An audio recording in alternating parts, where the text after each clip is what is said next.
Youth Congress അധ്യക്ഷ സ്ഥാനത്തേക്കുള്ള ചർച്ച സങ്കീർണം. Group തിരിഞ്ഞാണ് തർക്കം. അബിൻ വർക്കിക്കായി രമേശ് ചെന്നിത്തല രംഗത്തുണ്ട്. ബിനു ചുള്ളിയിലിനായി KC വേണുഗോപാലും KM അഭിജിത്തിനായി MK രാഘവനും കടുംപിടുത്തം തുടരുകയാണ്. ജിൻഷാദ് ജിന്നാസിനെ പരിഗണിക്കണമെന്ന് ഷാഫി പറമ്പിലും ആവശ്യപ്പെട്ടു. വനിത വരണമെന്നാണ് ഒരു വിഭാഗത്തിന്റെ ആവശ്യം. ആർ റോഷിപാൽ നമുക്കൊപ്പമുണ്ട്. R Roshipal, good afternoon. തിരക്കിട്ട ചർച്ചകളാണ്. പക്ഷേ ഉണ്ടായ നാണക്കേട് മറികടക്കുന്ന തരത്തിലുള്ള ഒരു പേര് തന്നെ ഉയർത്തേണ്ട ഒരു ബാധ്യത കൂടി നേതൃത്വത്തിന് മുന്നിൽ നിൽക്കുകയല്ലേ? ഇപ്പോഴത്തെ ചർച്ചകൾ എങ്ങനെയാണ്?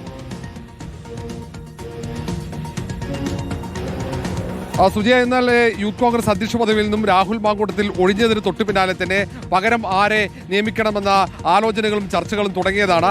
സാധാരണഗതിയിൽ യൂത്ത് കോൺഗ്രസിന്റെ സംസ്ഥാന അധ്യക്ഷൻ ഒഴിഞ്ഞാൽ തൊട്ടുപിന്നിൽ വോട്ട് ലഭിച്ച ആളെ അധ്യക്ഷനാക്കുന്നതാണ് രീതി. പക്ഷേ അങ്ങനെയാണെങ്കിൽ അബിൻ വർക്കിയാണ് അധ്യക്ഷ പദവിയിലേക്ക് എത്തേണ്ടത്. പക്ഷേ ഒരു വിഭാഗം നേതാക്കൾ അബിൻ വർക്കിയെ അധ്യക്ഷ പദവിയിൽ എത്തിക്കുന്നതിനോട് വിയോജിപ്പ് പ്രകടിപ്പിക്കുകയാണ്.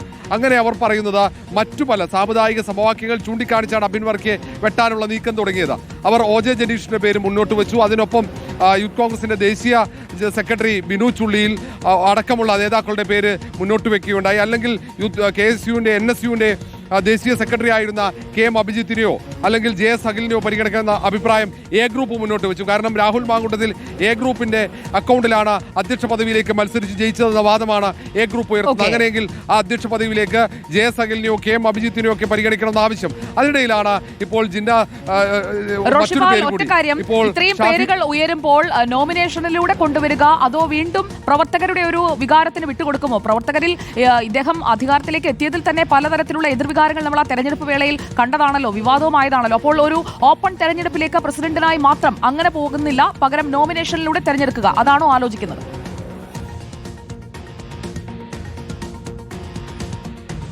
സുജയ, ഇപ്പോൾ ഏറ്റവും ഒടുവിൽ ഷാഫി പറമ്പിൽ ജിൻഷാദിന്റെ പേരുൾപ്പെടെ മുന്നോട്ട് വെച്ചെങ്കിലും ഇതിൽ സാധ്യത കൂടുതൽ ഒന്നുകിൽ അത് അബിൻ വർക്കിയാകാം, അല്ലെങ്കിൽ ബിനു ചുള്ളിയിലാകാം. ഈ രണ്ടുപേരിൽ ആരെങ്കിലും ഒരാൾ അധ്യക്ഷ പദവിയിലേക്ക് എത്തുമെന്ന വിവരങ്ങളാണ്. ഇന്നൊരു പക്ഷേ രാത്രിയോടെ തന്നെ പ്രഖ്യാപനം ഉണ്ടാകാൻ സാധ്യതയുണ്ട്.